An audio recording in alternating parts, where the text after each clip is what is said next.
They came like gods, but uglier. Huge silver ships ripped the sky open over every major city. Their weapons didn't fire bullets or beams. They erased matter, vaporizing entire buildings like they'd never existed. No demands, no broadcasts, just instant domination. Within 48 hours, Earth's military was dust. They didn't conquer it like rulers. They ravaged it like bored monsters. I watched them erase my brother's unit outside Madrid. Not kill, erase. No blood, no bodies. Just silence. We called them the Varnaks. At least that's the closest translation from their war code we cracked. Over 7 feet tall, plated in black bone. Faces that looked like dried-out corpses baked in the sun. And they were smug. That was the worst part. They didn't fight because they had to. They fought because they believed we were a mistake. They called us unfinished. 3 months in, the planet wasn't ours anymore. Cities were turned into slave camps or scorched craters. Satellites were gone. No internet, no GPS. Just static and fear. I was stationed out near the Canadian Rockies when everything collapsed. I shouldn't have survived. My squad died during a Varnak's purge on day 19. I was buried under rubble for 2 days, feeding off melted snow and chewing my own tongue to stay conscious. But something didn't let me die. Something kept me alive. When I dragged myself out of the ruins, I wasn't alone. There were others, not soldiers, not leaders. Just broken people, a miner, a runaway, a disillusioned priest, an old native woman who hadn't spoken English in 10 years. We all ended up in the same ravine, drawn to the same impossible place, a massive stone circle that had been unearthed during a Varnak's bombing. The old woman just stared at it and whispered one word. Wakan. I didn't understand it, not then. But the moment I touched the stones, the wind stopped. Completely. The air went still like the planet was holding its breath. Then the ground began to hum. We thought the Varnaks had turned on some weapon, but this wasn't theirs. It was older, deeper. It didn't come from space. It came from Earth, and it was angry. That night we saw the sky burn red, not from bombs, but from something rising out of the oceans, the forests, the deserts. Not machines, not aliens, not gods, guardians. That's what the old woman called them. Guardians of the earth. Not mythical spirits, not fantasy beasts. Something between nature and war, ancient intelligences that had once slept beneath tectonic plates, inside glaciers, buried in volcanic ash. Not alive, not dead, waiting. And we, broken, hunted, humiliated humans, had accidentally awakened them. Or maybe Earth had done it herself. The Varnaks didn't expect it. Why would they? To them, Earth was a rock with mammals. But they forgot something. Our planet had survived extinction-level events. It had wiped out entire species with a twitch. It had bred predators so perfect they didn't need to evolve for 100 million years. And deep inside its crust, it had kept its weapons. I saw one of them for the first time the next morning. It rose from the forest like a moving mountain. Not metal, not flesh.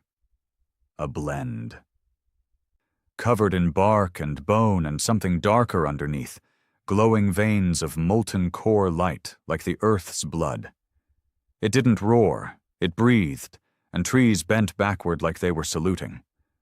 We called it the First. The old woman just smiled and whispered, "You made them remember?"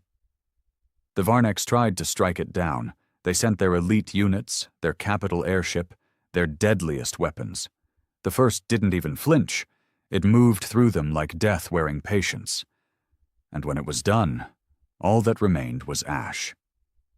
I wish I could say that was the turning point, that we fought back and won right then. But it was only the beginning. We didn't control the Guardians. We didn't lead them. We weren't even sure they liked us. But we had one thing in common: hatred for the invaders. And Earth never forgets what bleeds her. The first destroyed everything in its path.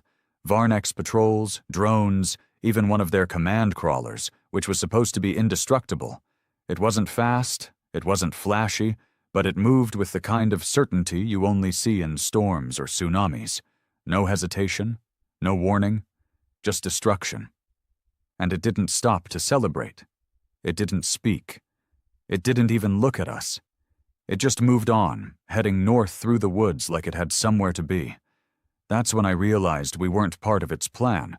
We weren't allies. We were witnesses. The old woman, her name was Ayana, I found out later, said something that stuck with me. The Earth does not love its children. It just remembers them. That line played over in my head as we followed the first from a distance, keeping to the trees, staying out of sight. We didn't know what else to do. Cities were gone, command was gone, satellites, leaders, governments, wiped clean. All we had was instinct. There were 6 of us. Me, Ayana, a quiet man named Brent who didn't talk about his past, a miner from Alberta named Nolan who carried a sledgehammer like it was sacred, a thin teenager who wouldn't give her name, and the disillusioned priest, Father Keen, or at least that's what he called himself. We were the last kind of people you'd expect to stand against a galactic army. But something had changed since the first rose. We weren't the same anymore. It wasn't just hope. Hope is a lie when you're starving and hunted. This was something deeper, something primal. Like something old inside us had woken up, too. We marched for days, scavenging abandoned ruins, hiding from Varnek's scouts, eating whatever didn't make us vomit. Ayana said the other guardians would wake soon. She didn't explain how she knew. She just said, "When the first breathes, the rest remember." And she was right. We saw it on the 7th day. We were crossing a dead valley in northern British Columbia when the ground split in 2. Literally. Like a giant invisible axe had been slammed into the earth. Trees collapsed, birds screamed, and a fault line ripped open beneath our feet. Then came the sound. Not a roar, not a tremor. It was like the earth moaned, loud, low, and grieving. A sound so full of pain it made Brent fall to his knees and scream into the dirt. Then it rose.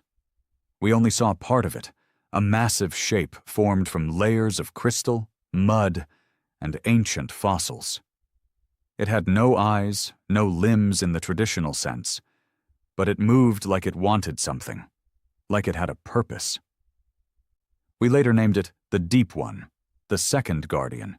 It didn't come toward us.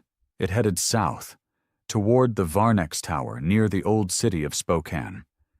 The Varneks had turned that area into a forward operating base, using enslaved humans to build a launch platform for their orbital raiders.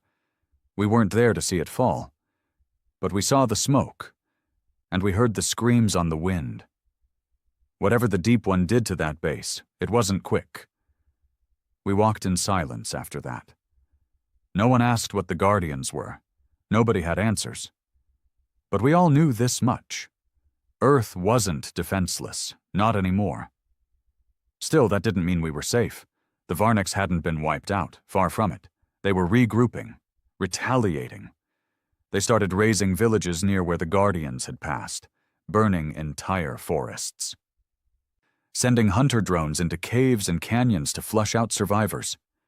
They weren't just angry, they were scared. And scared enemies are the most dangerous. We saw the aftermath of one of their retaliations 3 days later. A refugee camp tucked in the cliffs of the Rockies. Over 100 people, families, elders, kids, all dead, but not just killed, arranged, hung from trees in patterns, burned in circular formations. I don't know what message the Varneks thought they were sending, but it worked. Nolan lost it when he saw his cousin's body nailed to a burned-out husk of a car. He went quiet for hours. Then he started sharpening the edge of his sledgehammer. No one asked him why. We all knew. The Varneks weren't just wiping us out. They were trying to unmake us, strip our history, desecrate our dead, humiliate our spirit. But there's something about being that low, about standing in front of your own extinction and knowing you've got nothing left to lose. It does something to the human mind, something violent, something ancient. That night we found an old relay station in the woods, abandoned tech, dusty, but some of the equipment still worked. I managed to wire into a signal booster using leftover parts. Brent handled the battery. He used to work with backup systems in a mining colony before the invasion. We sent a message, not to the Varnex, not to the world, to anyone still listening. This is Echo Team, survivors in the Northwest region. The Guardians are real. Earth is fighting back. If you're alive, don't run, don't hide. Watch the old places, the sacred grounds. They're waking up. We will not die quietly. Echo out. We didn't know if anyone heard it, but I slept with my rifle a little closer that night. The third Guardian didn't rise from the earth. It fell from the sky. It happened 2 weeks later, outside what used to be Calgary. We were trying to connect with another group of survivors who'd been moving through the Badlands when we saw a bright green light tearing across the sky. At first, we thought it was a Varnex missile, but it didn't explode. It landed. The shockwave knocked us off our feet. Thunder rolled for 10 minutes straight. And when the dust cleared, we saw the crater. Inside it, wrapped in coils of scorched atmosphere and glowing metal, was something impossible. It looked like a human figure, but made of obsidian, ash, and starlight. 10 feet tall. Wings of stone folded behind its back.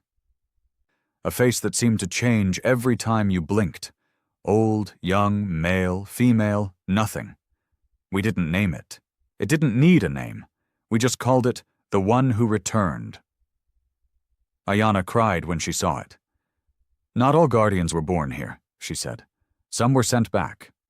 That Guardian didn't wait. It walked toward the nearest Varnex airbase and leveled it with a wave of its hand. Not magic, not some laser weapon, just a gesture, like it was brushing away dust. We watched from 20 miles away. That's how far the explosion carried. We didn't cheer. We were too stunned. This wasn't war anymore. This was retribution. And yet, something inside me couldn't relax. Because with each Guardian that rose, the Varnex grew more violent. Their tactics shifted from domination to obliteration. They stopped taking prisoners. They stopped collecting resources. They started glassing entire regions, melting forests, lakes, anything that could hide a Guardian. They called in more reinforcements from their fleet. Worse, they began constructing something massive, something high above the planet in near orbit. We could see it blinking in the night sky like a second moon. We didn't know what it was, but it scared the hell out of us. And the Guardians, as powerful as they were, weren't enough to stop that. So we made a choice. We stopped following. We started planning. We couldn't win with strength, but humans were never built to overpower. We were built to outlast, outthink, and out-adapt. It was time to remind the Varnex what they were dealing with. We needed to get inside their orbital launcher before it finished construction. And that meant moving through what used to be Seattle, now called Zone Red 9 by the Varnex. It was a suicide mission.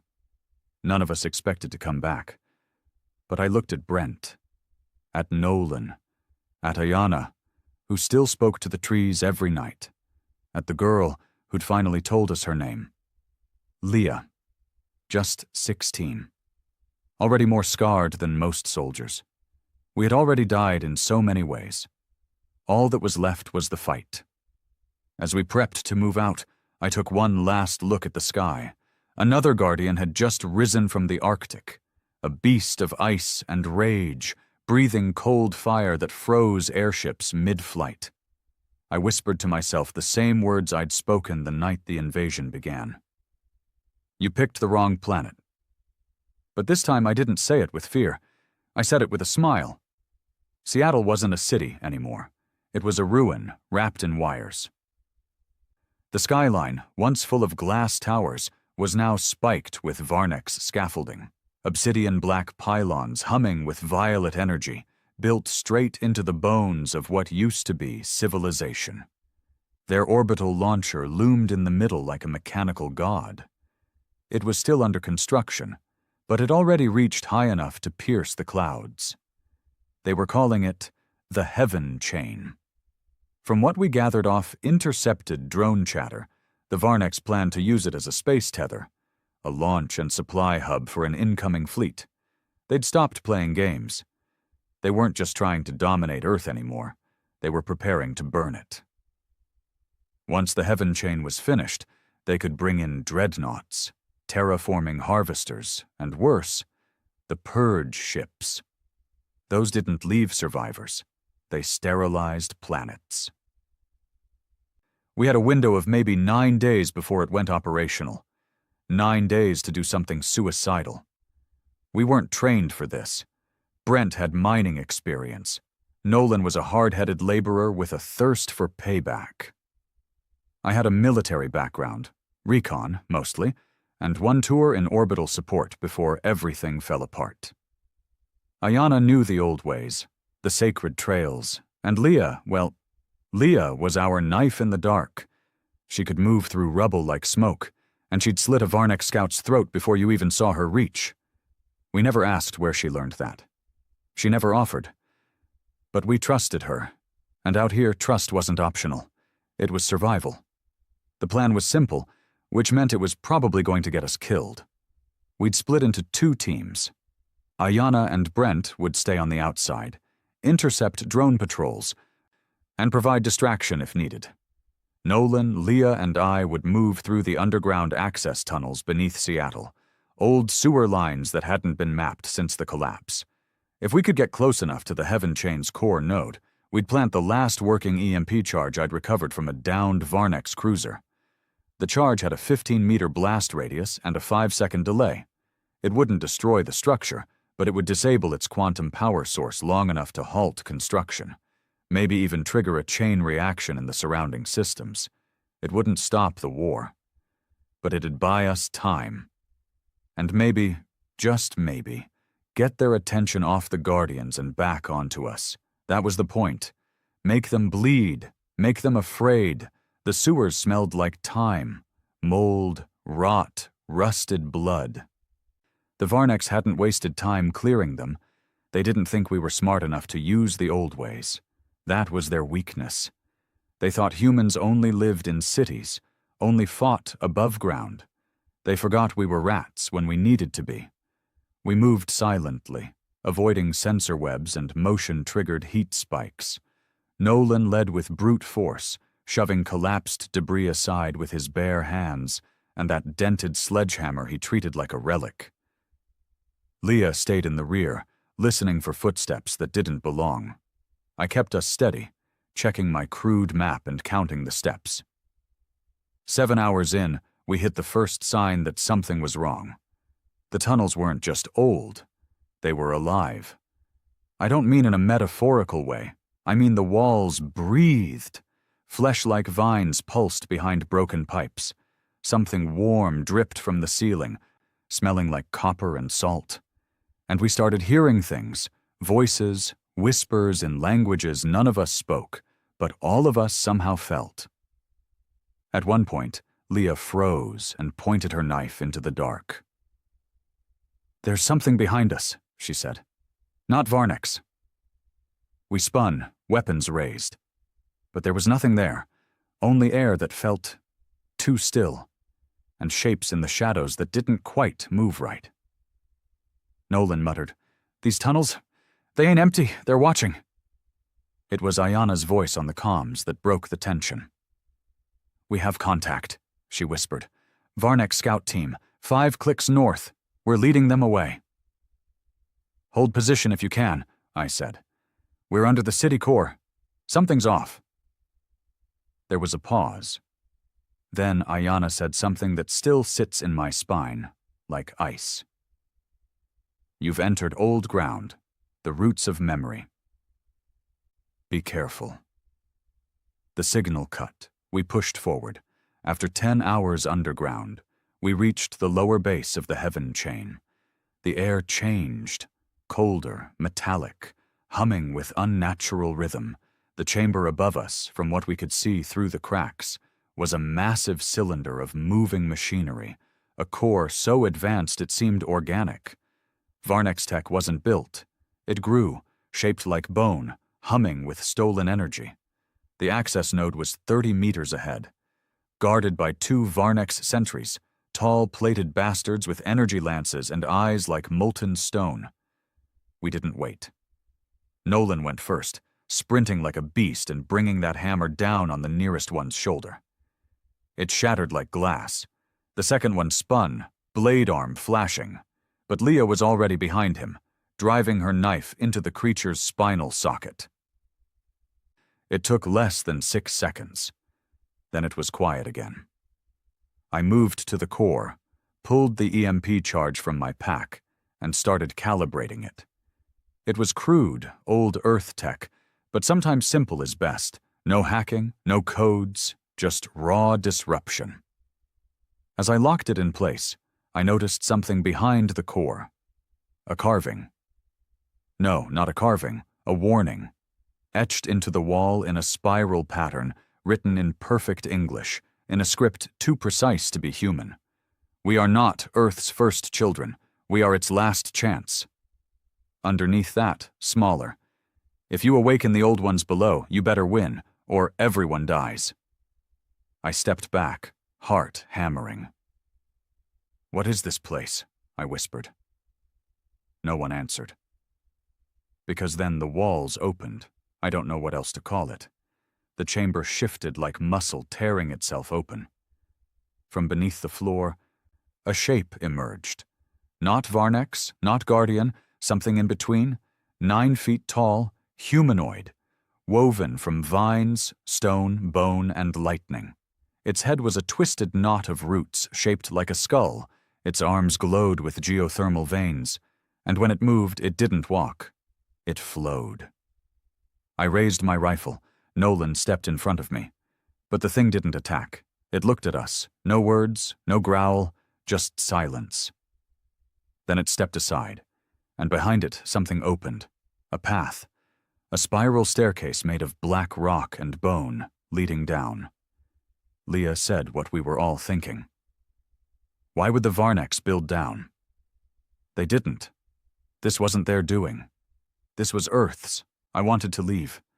Detonate the charge. Run. But Nolan, of all people, said it first. "I'm going in." "You don't even know what it is." "Exactly," he said. "And that means they might not either." The bastard had a point, so we went down. The staircase led to a room so wide I couldn't see the end, and in the center was a machine, or a tomb, or maybe both. A sphere floating above the ground, humming like a heart, covered in ancient glyphs, some human, some alien, some older. I approached it, and it spoke, not aloud, inside my mind. "You are not worthy, but you are what remains." I don't remember falling to my knees, but I did. Visions slammed into my skull. Oceans boiling, skies on fire, ancient wars fought beneath mountains, civilizations erased before humans were even born. I saw the truth. Earth had guardians, but not just to defend it, to contain what it once was. This planet wasn't a cradle, it was a cage, and the Varnex had broken a lock. We were waking up Earth's protectors.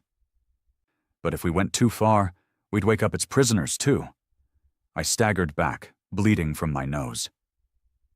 Nolan caught me. "What happened?" he asked. "We have to blow this place," I gasped. "Now." "What's down here?" "Something worse than them." Leah nodded. Then we heard the klaxons. Varnex reinforcements were coming, lots of them. We sprinted back up, the Guardian figure sealing the path behind us without a word. I slapped the EMP charge, set it for 30 seconds. We ran. Halfway through the tunnels, the ground shook. A low, grinding rumble that felt like the planet itself clearing its throat. Then silence. And then laughter. But it wasn't human. And it wasn't Varnex. It came from somewhere deep below. Something that had felt us.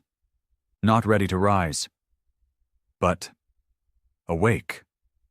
We didn't stop running until our lungs gave out. By the time we collapsed into a flooded tunnel north of the Heaven Chain site, the EMP pulse had already done its job. We heard the collapse echoing through the concrete like thunder trapped in stone, the power grid inside the Varnex launcher failing, drones shorting out mid-flight, entire pylons flickering and then blacking out. It worked. But we didn't celebrate, because of the voice, that whisper in the deep. It hadn't come from any Varnex comm. It had come from below, and it laughed like it remembered us. I'd rather fight 10,000 Varnex before hearing that sound again. We regrouped with Brent and Ayana the next day. They'd barely made it out alive. Their position had been overrun by a patrol squad, and Brent had taken a glancing hit from a plasma lance. His left arm was cooked from elbow to wrist, wrapped now in soaked gauze and duct tape. He didn't complain, just smoked in silence and stared into the woods. Something about the air felt heavier. Even the trees seemed tense. "Too many things waking up," Ayana murmured, as she traced her finger across a strip of bark. "Not all of them were meant to." "What was that place?" Brent asked, voice low and hoarse. I looked at him, then at the others, and I told them everything I saw. The visions, the machine, the voice that called us Earth's last chance, the prison. No one spoke for a long time. Then Nolan, always the hammer, broke the silence. "So what now? We just let whatever's down there rot?" "No," Leah said, her voice flat. "We make sure it stays down there." "And how the hell do we do that?" Brent growled. "We barely survived the Varnex. Now we're supposed to seal away some ancient demon that predates history?" "We don't," Ayana said quietly. "The Guardians do."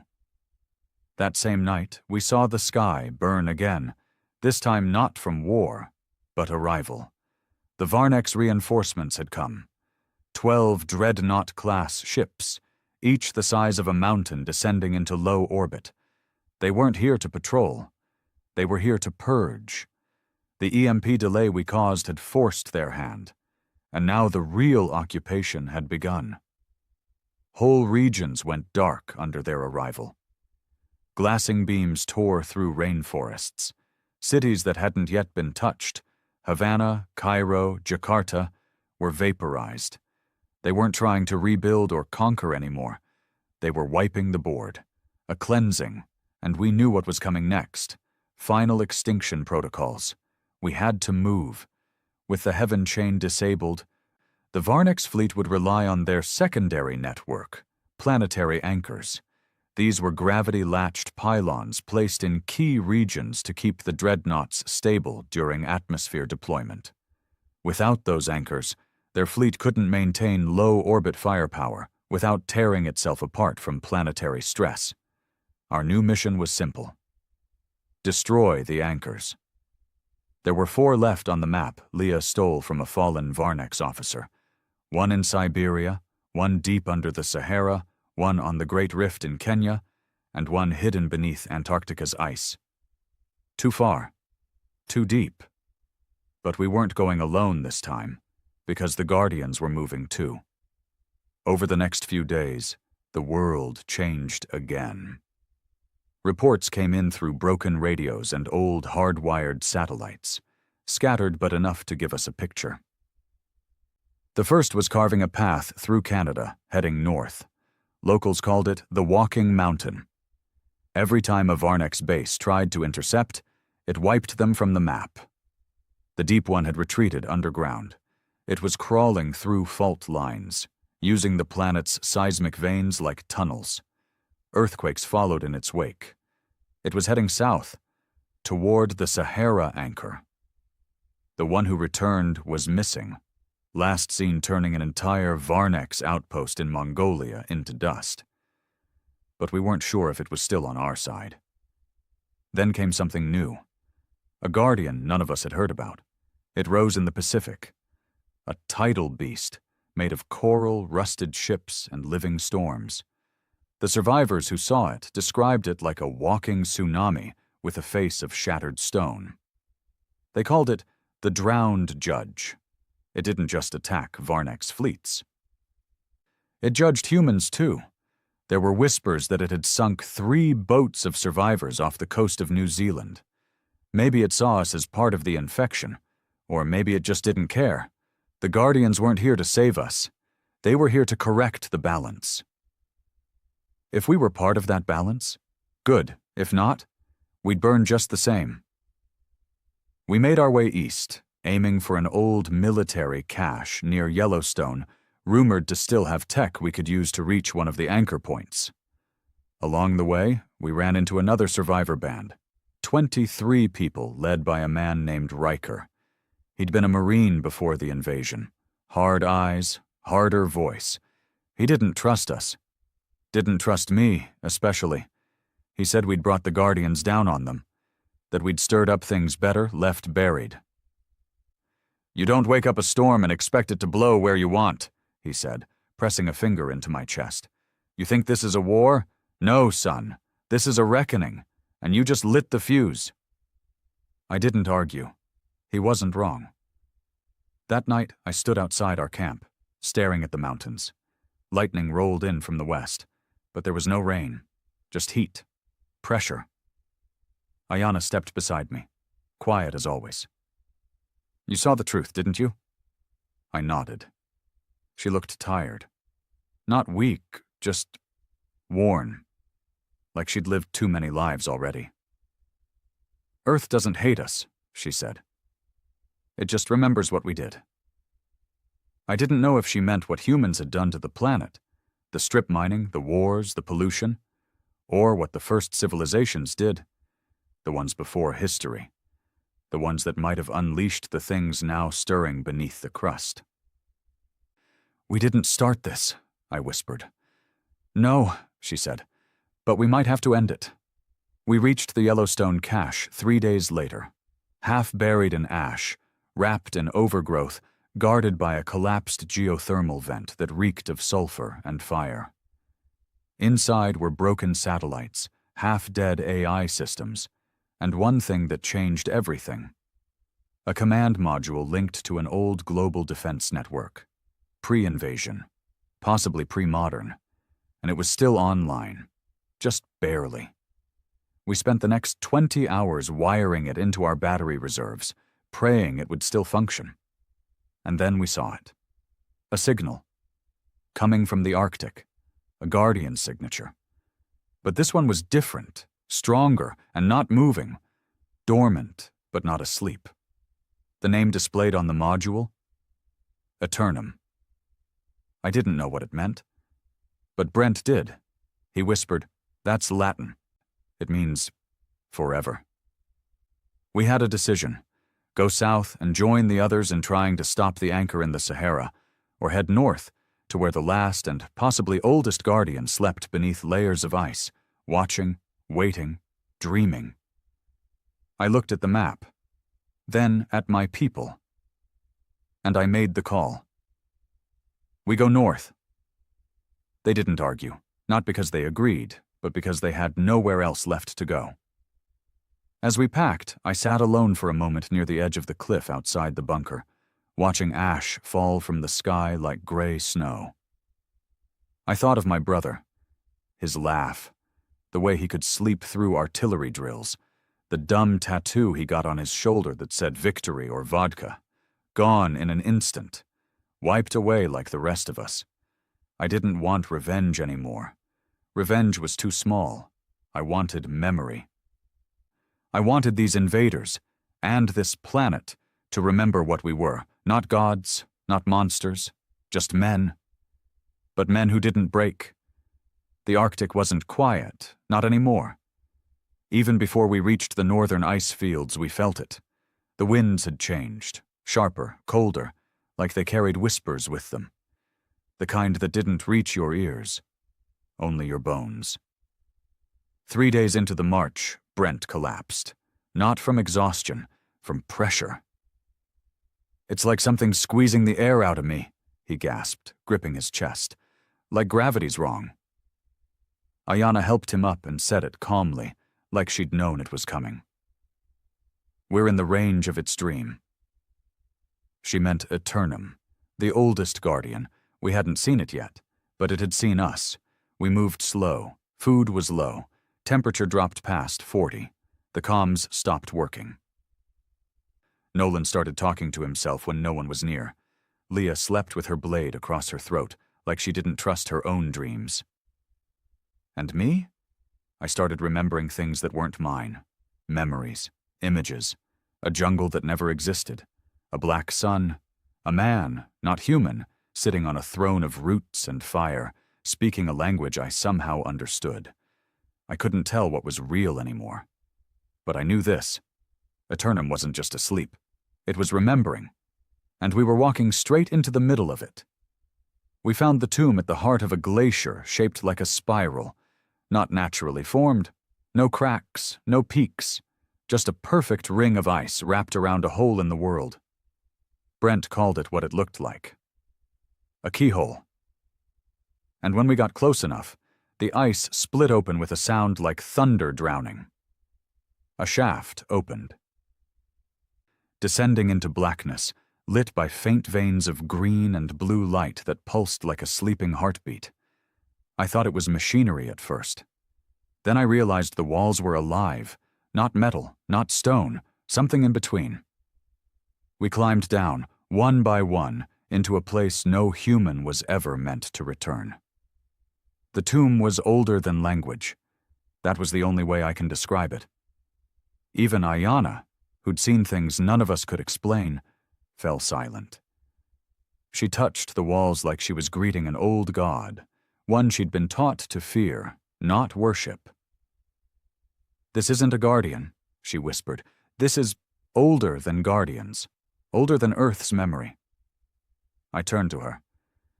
You said guardians were Earth's protectors. She shook her head. They're not all Earthborn. Some were left behind. We reached the heart of the tomb by the second day. No food. No fire, just a growing hum inside our skulls like a migraine with no mercy. The chamber was a dome of black ice, and in the center, suspended above a frozen lake, was a figure. Humanoid. Giant. Wings folded, arms bound by chains of light that flickered in and out of reality.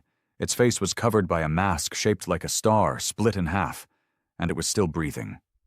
Slow, measured, eternal, eternum. It wasn't asleep, it was waiting. And the moment we stepped into the chamber, its head turned. Without sound, without movement, just awareness. Leah dropped to her knees instantly, eyes wide, mouth trembling. Nolan muttered, "We shouldn't be here." He was right, but it was too late. The chains holding Eternum began to crack, not physically, conceptually.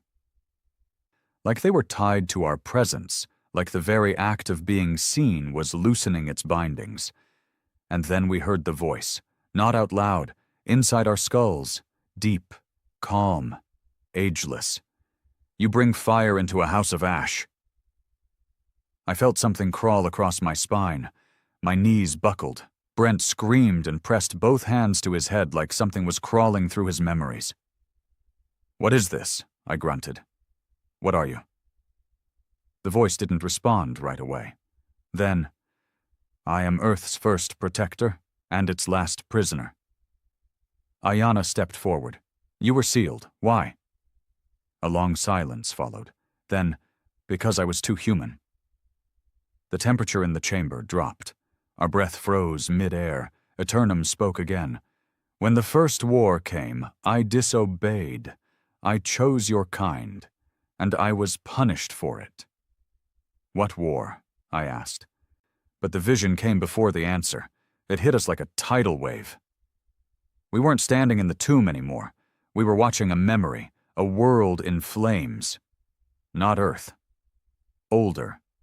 Humans, or what looked like early humans, fighting alongside beings of stone, fire, wind, guardians. But something else came. Not Varnex, not alien. Something wrong. Tall, eyeless creatures wrapped in entropy and hunger. Creatures that devoured planets, not for food, but for silence. They called them the Unmakers, and they came not to conquer Earth, but to erase it, to remove the idea of life. The Guardians fought back, but Eternum, he chose to protect humanity, not the planet. And that was the betrayal, because Earth doesn't value survival, it values balance. And when he tipped the scale for us, the others turned on him, sealed him in the ice.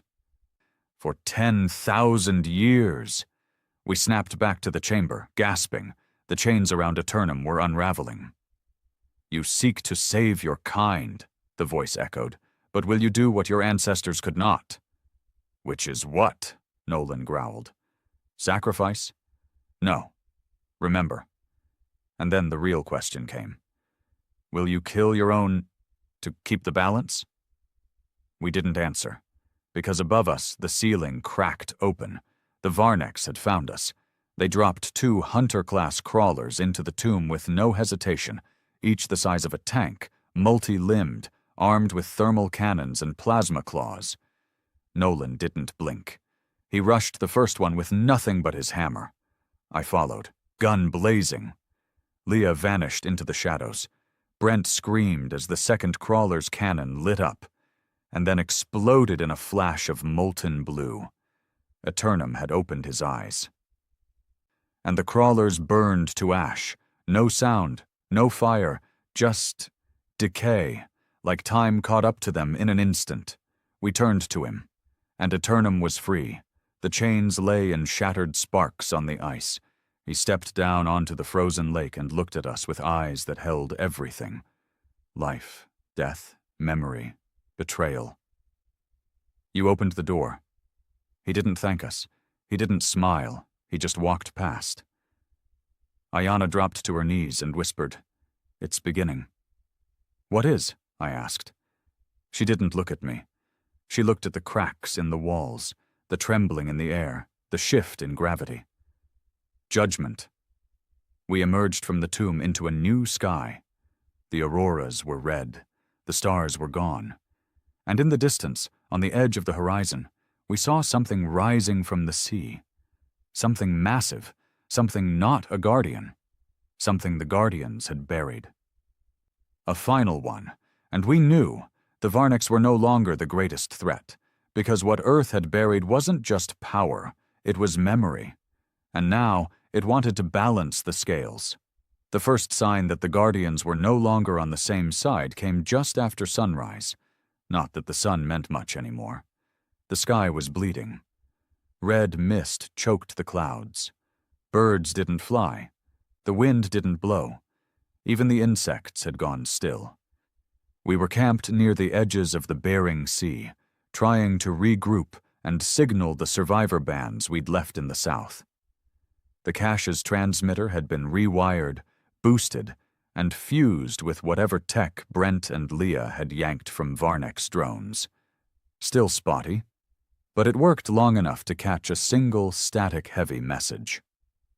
The drowned judge turned on us, its sinking cities, human and Varnex both. "Repeat. The Guardian in the Pacific is hostile. Repeat." The signal cut. No more. We stared at each other in silence. "They're not unified," I said, voice hollow. "They never were," Ayana replied. She sat on a rock, hands clasped like she was praying, but to no god, just to Earth itself, as if it might answer this time. "They weren't made to love us. They were made to correct us. Their loyalty ends at balance." "And if the scales tip the other way?" Brent asked. "Then we're next." Eternum hadn't spoken since we'd left the tomb. He walked alone. Always behind or ahead, never beside. He didn't eat, didn't sleep, didn't blink. Sometimes I'd catch him staring at the horizon like he was seeing the bones of the planet beneath it. Watching something we couldn't feel. Yet. It was Leah who finally said what we were all thinking. "He's not looking at the Varnex." She was right. He was looking west, toward the Pacific, toward something older. We kept moving. East this time. Why? Because we didn't know where else to go. The world was collapsing, and our only thread of reason was this. The Varneks still held the Siberian anchor, and if we didn't stop it from stabilizing the rest of their orbital fleet, Earth would be glassed before the Guardians could even decide if we were worth judging. We had 6 days. Maybe less.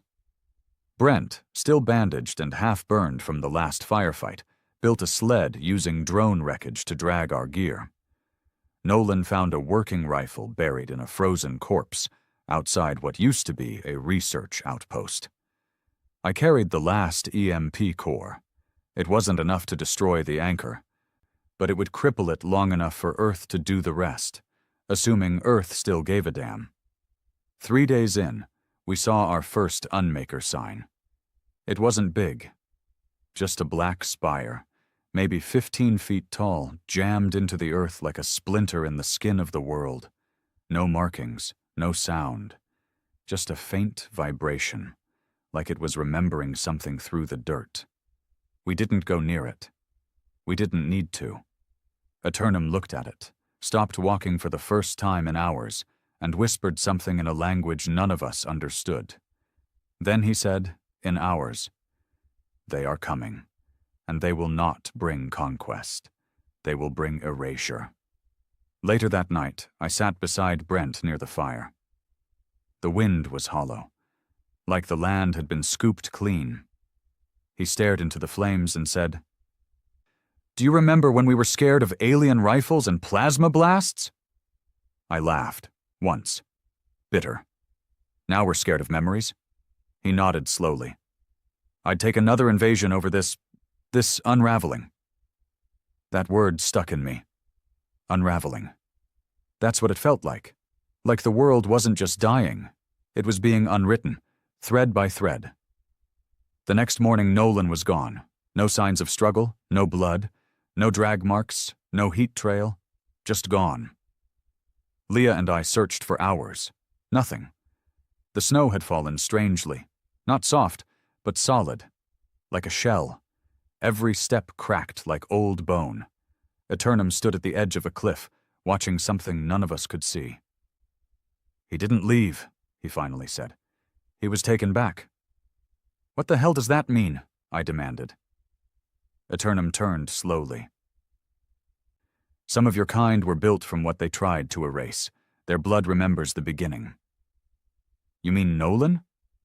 He didn't answer. Instead, he walked away again, toward the east, toward the mountains, where the sky flickered like a wounded animal breathing through smoke. We found the Siberian anchor on the 5th day. It wasn't a machine anymore. It had changed. Varnek's tech usually looked like bone and energy twisted into metal. But this had grown. It pulsed.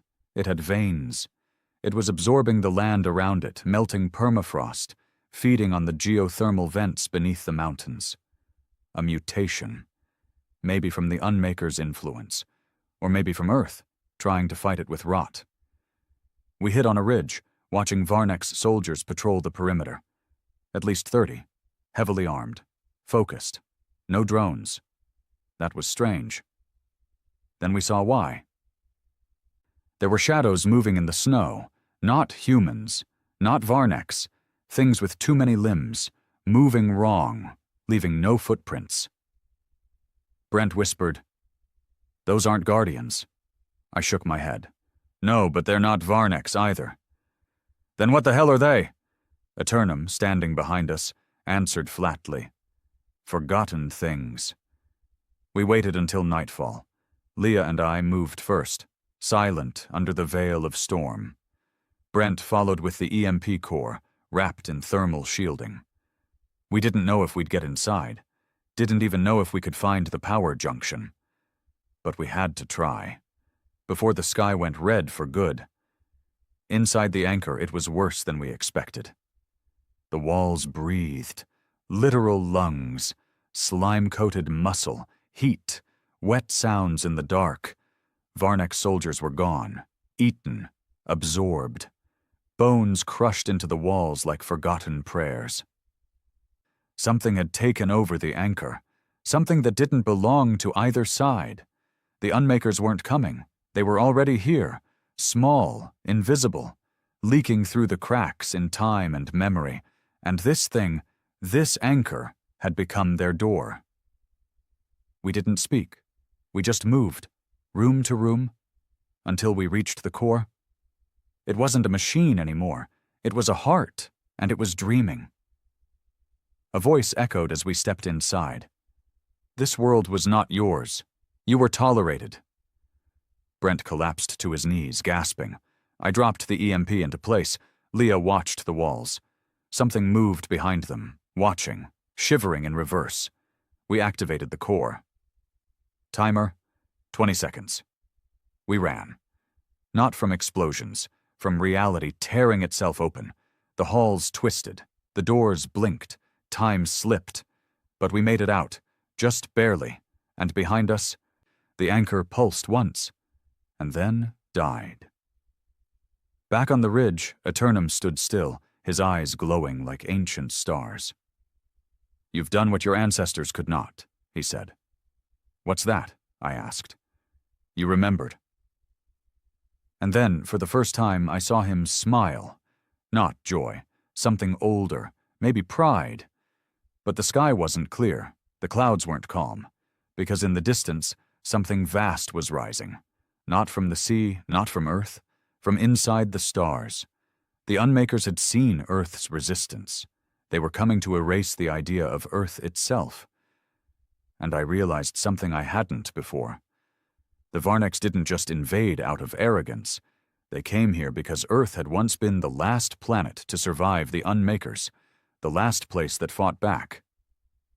And now, we'd awakened the only things that could fight again. But the cost? The Guardians were no longer allies. They were forces, and Eternum turned to me with one final truth. Earth will survive, but not all of you will. And we both knew. The final battle wouldn't be Varneks versus humanity. It would be Earth versus everyone. And we were trapped in between. We watched the sky tear. It didn't fall, it didn't burn. It peeled, like something underneath was finally done pretending to be stars. At first it looked like clouds were moving wrong, like someone had reversed time in the upper atmosphere. But then the sound came. A vibration that didn't touch your ears. It hit your bones, your thoughts. The Unmakers had arrived. They didn't descend in ships. They didn't enter orbit. They slipped through. One moment the sky was bleeding mist. The next, it was full of shadows without shape, holes in existence itself. They weren't black. They were the absence of everything else. And wherever they passed, things forgot how to exist. Trees didn't burn. They vanished. Rivers didn't boil. They unspooled like they had never been water. Even the Varneks, arrogant, proud, technological giants, screamed like infants when the first Unmaker touched one of their cruisers. The ship flickered for a second, then blinked out of space. Gone. I fell to my knees, not because of the cold, because my brain couldn't hold it all. The sky wasn't a sky anymore. It was open, exposing whatever came before light, before sound, before memory. The Guardians moved, finally. And they did not move together. The first, the walking mountain of bone and bark, rose from the Canadian wilds and charged north, every step cracking tectonic plates. It roared without sound, trees withered in its path, not because it meant to harm them, but because it was no longer part of this reality. The Deep One split a fault line across the Sahara, sending waves of molten earth rolling toward the Varneks' footholds. But it didn't turn when the sky broke. It descended, back into the crust, hiding, waiting, or returning to where it had come from, and the drowned judge. It began sinking continents, not targeting Varneks, not chasing Unmakers, just cleansing. We had no orders, no plan. We were 5 broken people following a being older than history, hoping it remembered which side we were on. Brent had stopped talking. His left arm was nearly useless now, half frozen. He kept walking anyway. Leah was different, calmer, sharpened by the collapse. A silent knife. Always watching the horizon like she expected death to walk out of it at any moment. Ayana. She'd gone quiet too, but not with fear, with certainty. She knew things now. She spoke to the wind like it owed her answers. And Eternum? He didn't lead us anymore. He followed something only he could feel.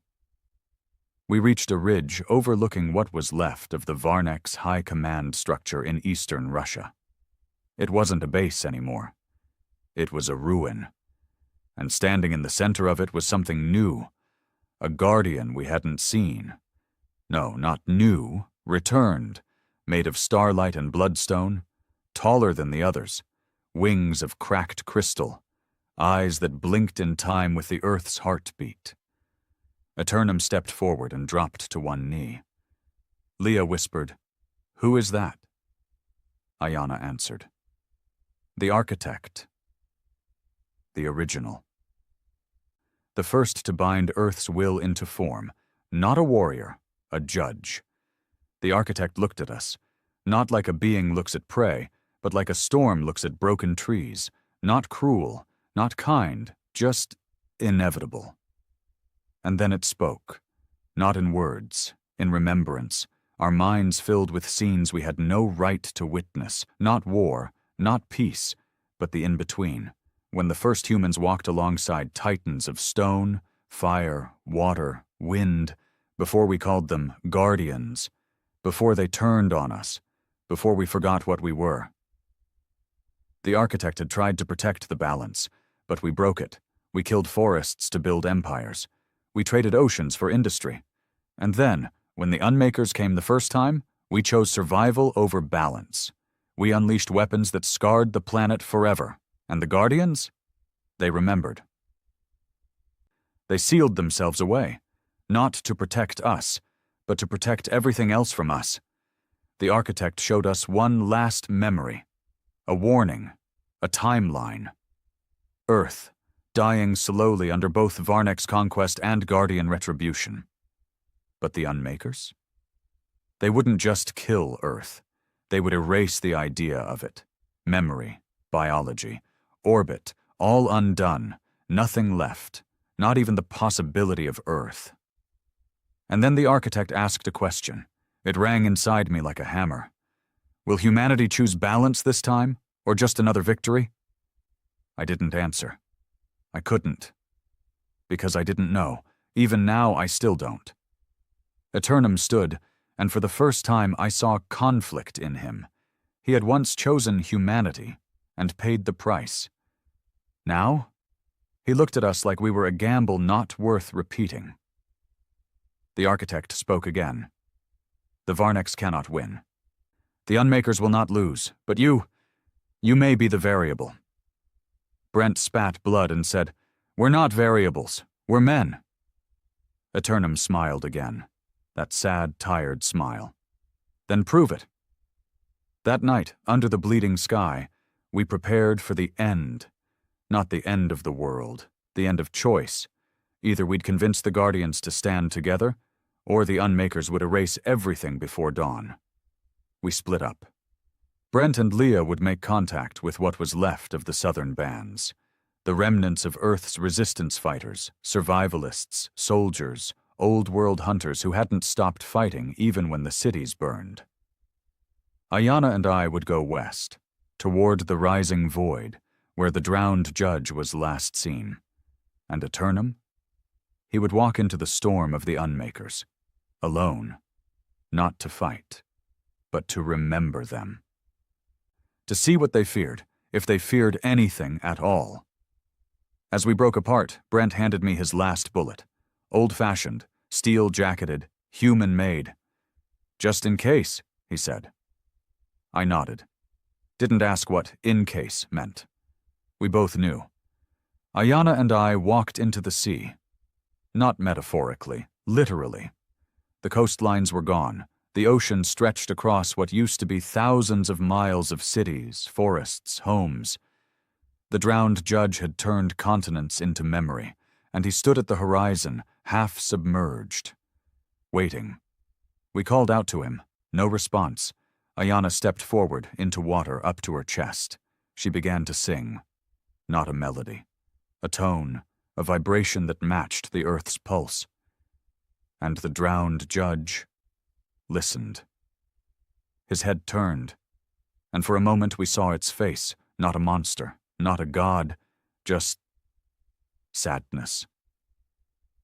Like it had tried once, long ago, to save us, and we'd made that impossible. Ayana shouted, "The Unmakers are here!" The sea boiled. She kept singing. "They come for everything, even you." The drowned judge lowered its head and nodded.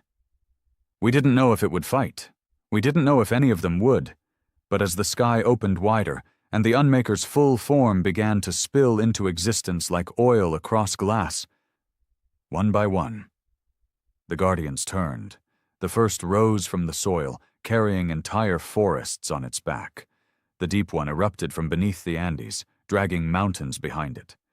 The one who returned broke the clouds like shattered glass, wreathed in forgotten light. The architect walked across the stratosphere, bending space as it moved. And Eternum.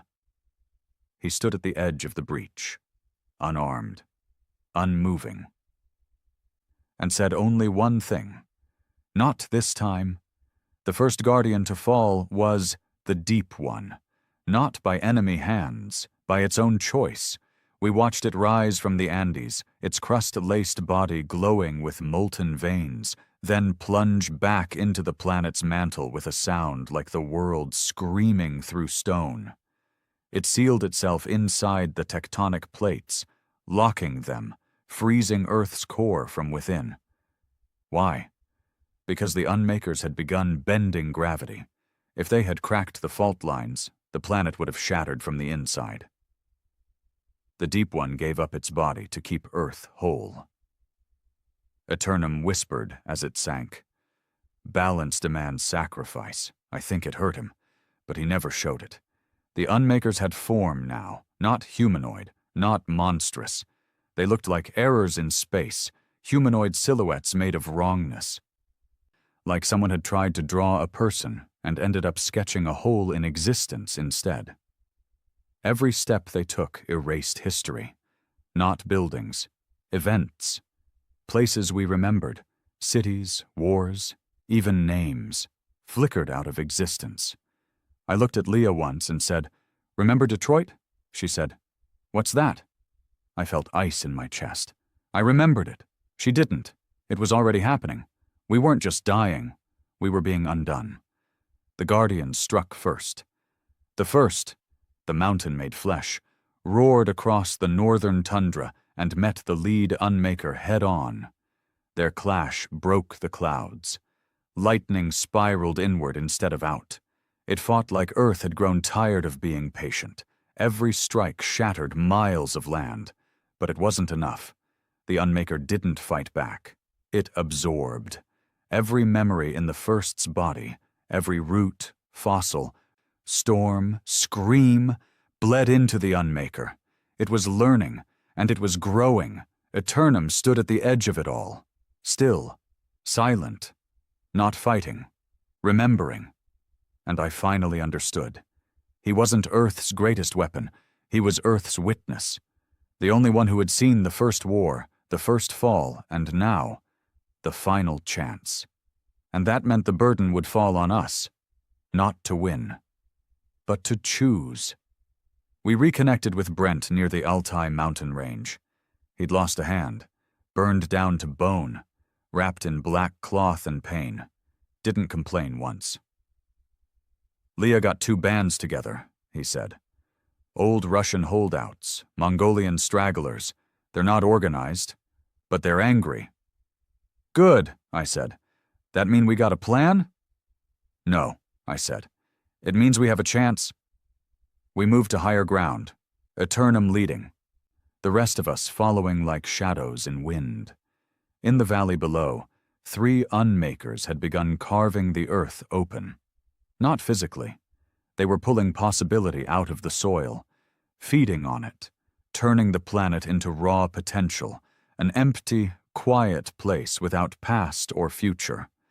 And in the middle stood the architect, motionless, still deciding. That's what broke me. The one who shaped the Guardians, who gave Earth form, was watching both sides, waiting. "Why doesn't he act?" I asked Diana.